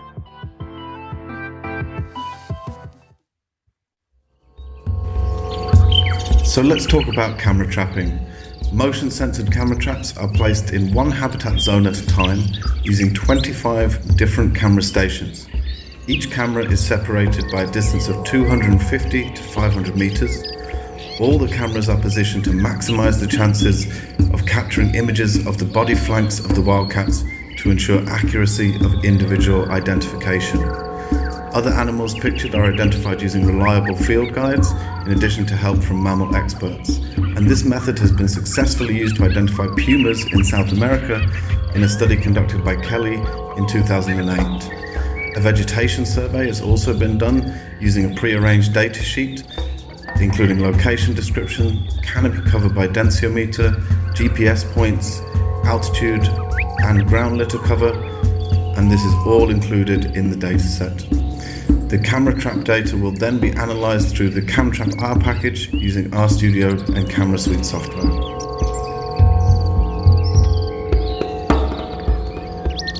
Working in the field in that kind of practical sense, was a fantastic opportunity to learn about sampling techniques, the different flora and fauna of the study site. As you can see from the videos, we faced some challenging terrain, some hardships in the field, but I think these kind of experiences are very necessary if you're interested in boots on the ground conservation efforts. So despite the challenges, despite the insects, the leeches, the spiders, all these different things, high temperatures, rain, you name it, it was still a great experience, and the hard work paid off, and we are still in the process of getting results, but we managed to get already some very encouraging results.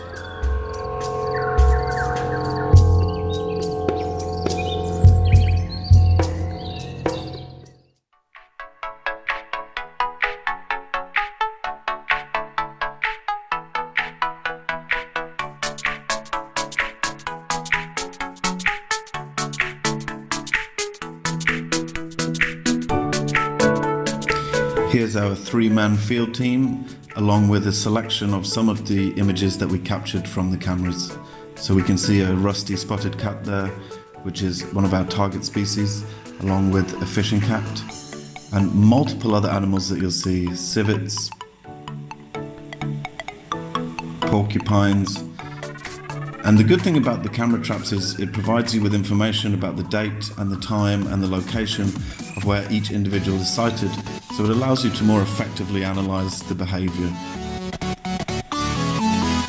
Monkeys did, however, prove to be somewhat problematic, as they were very interested in the cameras. But what was very exciting to us was the sightings of leopards. We had multiple sightings of 3 individual leopards in areas that they had previously not been discovered. So it was a wonderful revelation for the project. So the reason that I introduced this project that I was working on was because that was really the inspiration for me to join the MSc.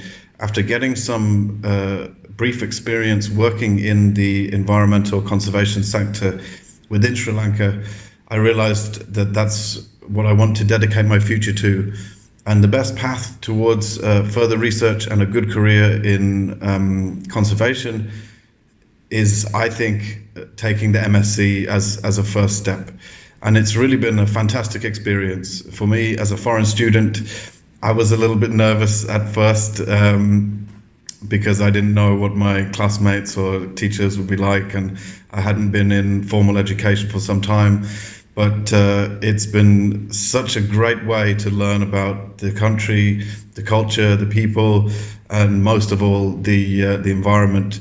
And all of the courses we've done have molded together and contributed to a very comprehensive understanding for me as a foreigner of what's going on with the Sri Lankan environment.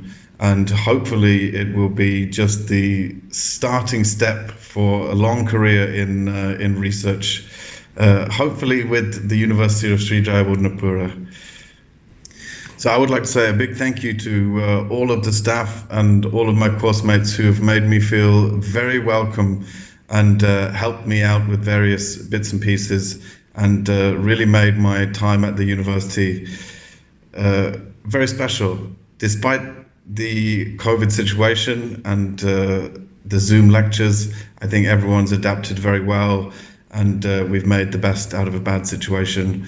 And I'm looking forward to seeing everyone in person again. Thank you very much. Thank you very much, James. Yes, you are very right. In fact, we have never seen each other either two, only by Zoom, right? So that's Yes. the COVID situation.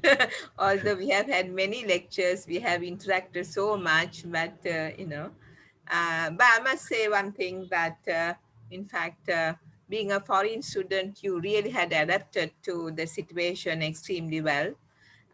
with your colleagues and also with your teachers and everybody else.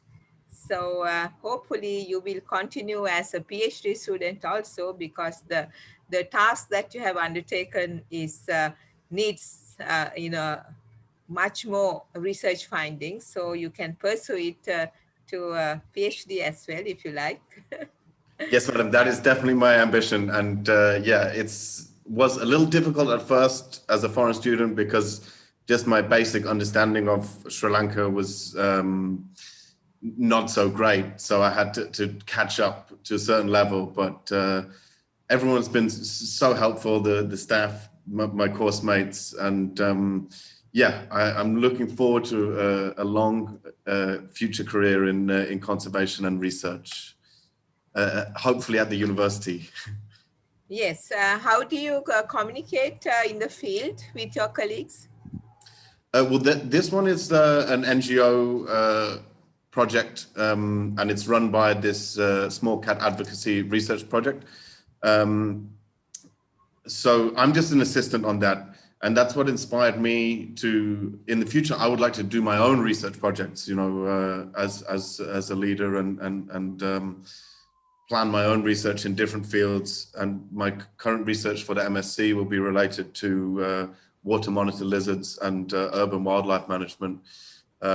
So now, because of pandemic situation, I can't travel to Kandy to go into the field, but I will continue to assist them, but hopefully after the MSc and with further courses and research projects, I'll be able to undertake my own projects.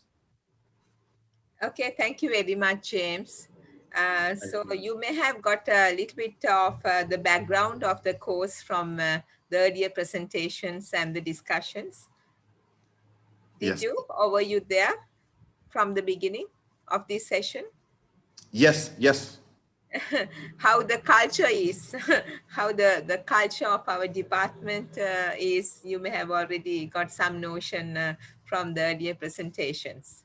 Yeah, I think it's a really wonderful place. Everyone has been so nice and kind. And I must thank Dr. Tilak. He's been the most instrumental in assisting me to apply to the course and help me with many things. And he's been very patient. So thank you very much, Dr. Tilak. Yes. Without him, I think I would not be here. Yes, so you're the foreign student that we have in this batch, and we are so happy to have you. And we hope that you will feel very much at home in the time to come also. And now we have come to the close of this session.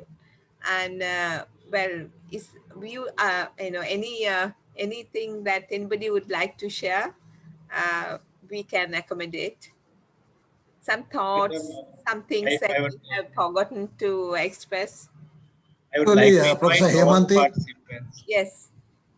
Yes, Yes, Javilal. Yes. Yes, just to, maybe this thing may be outside of the scope of today's, symposium, but I would like to, really express our gratitude and our big thank you for those who have really started this Master of Science Forestry course in 84, 85.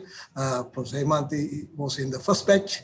Yes. And I was in the third batch, and I can remember some, foreign names like Mr. Solanki and Dr. Kirpekar and Mr. Nanakara from Seneviratna from Forest Department, and also Professor Hiran was junior to us at that time. So I would like to remember these names mainly for the benefit of those who are right now studying in the faculty, and also those who have departed from us very recently.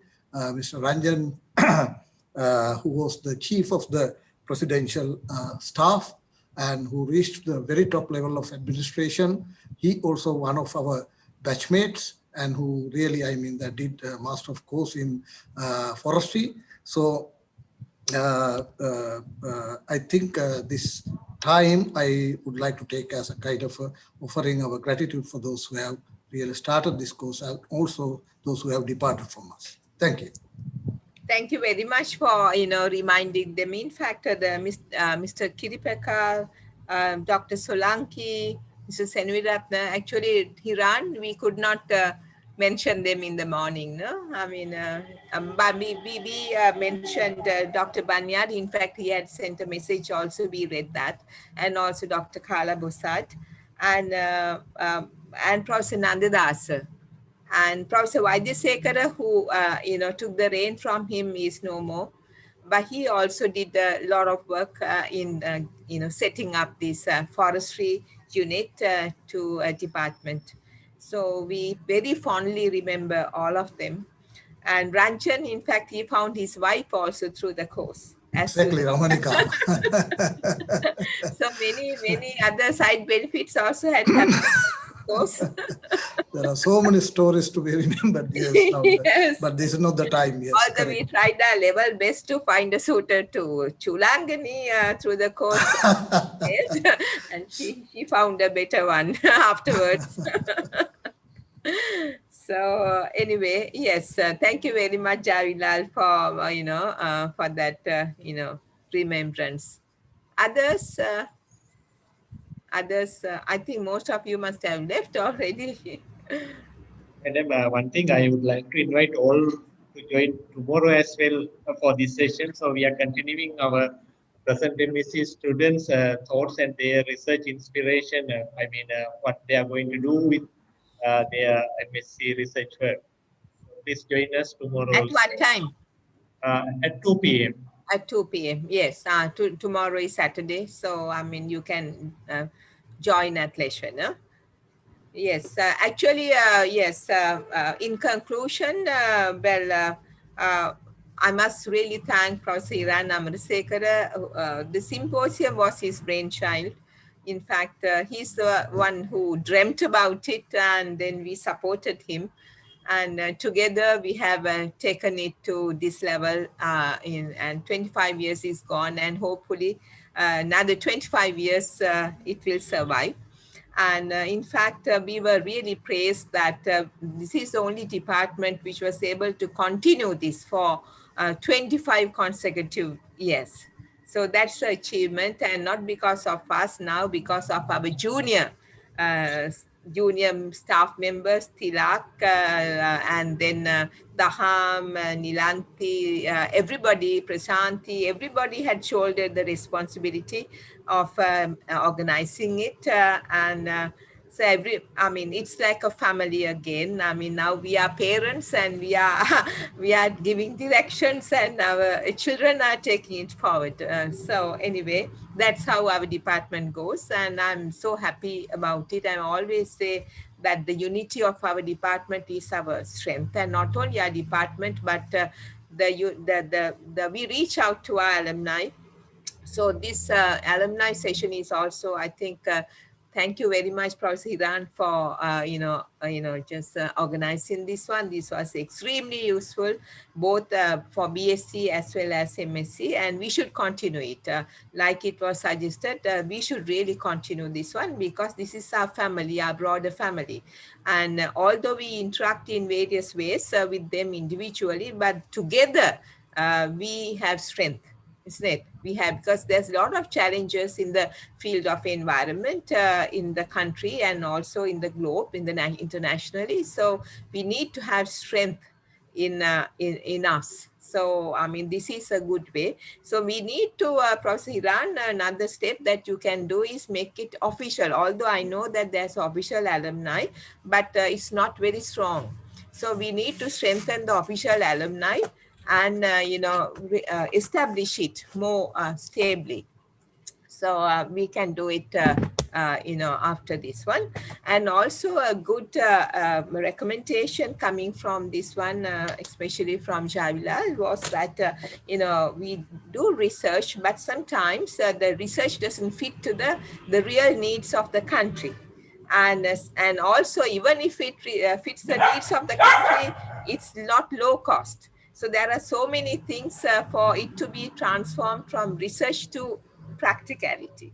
So what we can do is that we have these wonderful alumni. I mean, we can, have these partnerships in deciding on research topics, and we can have discussions, in-depth discussions with you all as to, what are the things that we really need to work on, and then together we can formulate these projects so that we have more commitment to make it more operational. I think that's a very good idea, and our students can get their guidance. They can be mentors. Our alumni can be mentors of our students, and us as supervisors or guidance, we can really do research to fit in to the dire needs of the country. I mean, most of the research is for that. I mean, it's been done for that, but I'm just to take another step forward so that it will really be activated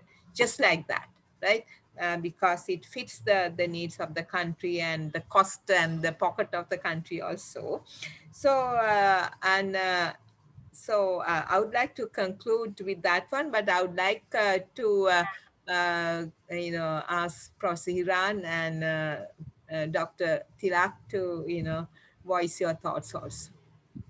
No, I invite all the others to come tomorrow. Tomorrow's a section, this whole, in the morning we have a BSc, present students will give their thoughts that will be in Sinhala medium, and also we have a Young Biologist Association, Wahala is involved, but the present Biologist Association, we have a keynote address by Dr. Jagat Gunawardana, whom our university has awarded a PhD recently at the last convocation.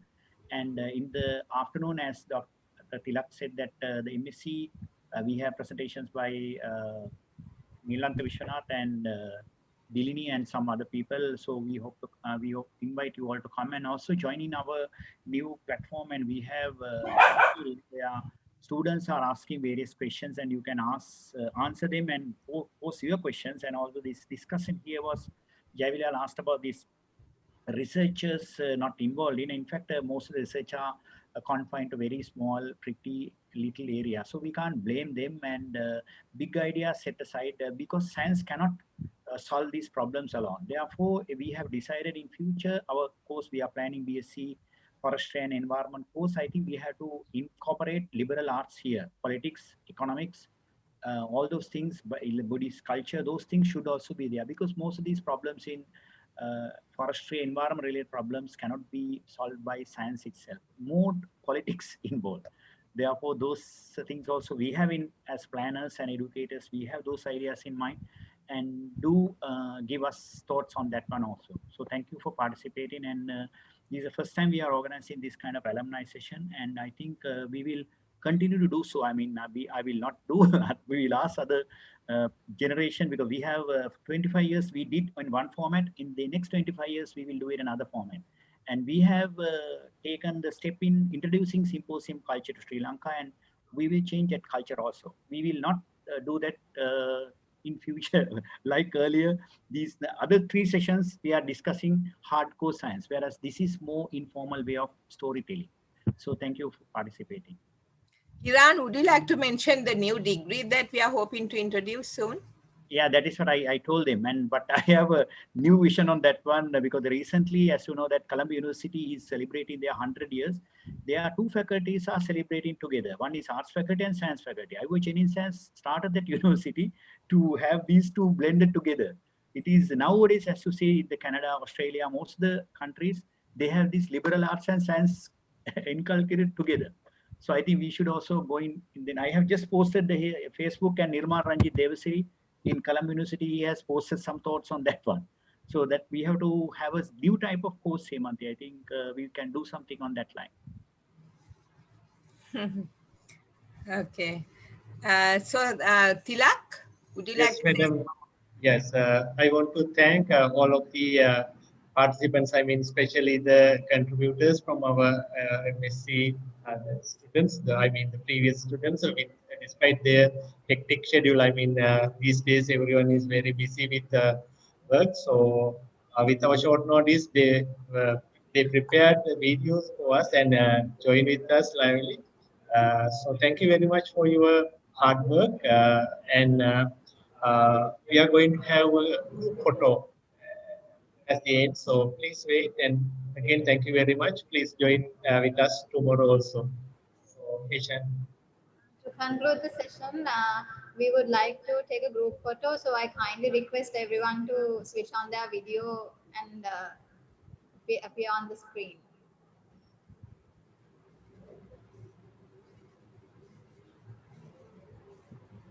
Yeah, Bilal, could you please? Yes, coming.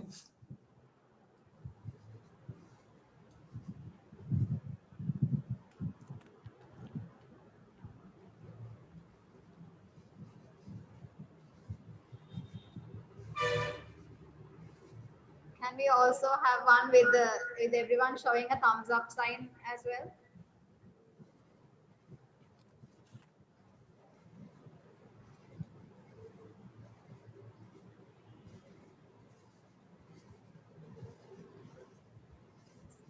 Thank you very much. I would finally like to thank our chairperson, Senior Professor Hemanthi Ranasinghe, as well as Senior Lecturer Dr. Tilak for conducting this session. Today's sessions are over with this session. So tomorrow we will be having a BSc storytelling session with Professor Hiran Amarasekara, as well as a session with the Young Biologists Association. So I hope you all had a very informative and interactive session. Thank you very much. Have a nice day. Thank you, everyone. Thank you. Thank you. Okay, bye. Thank you. Bye. Thank you. Thank you.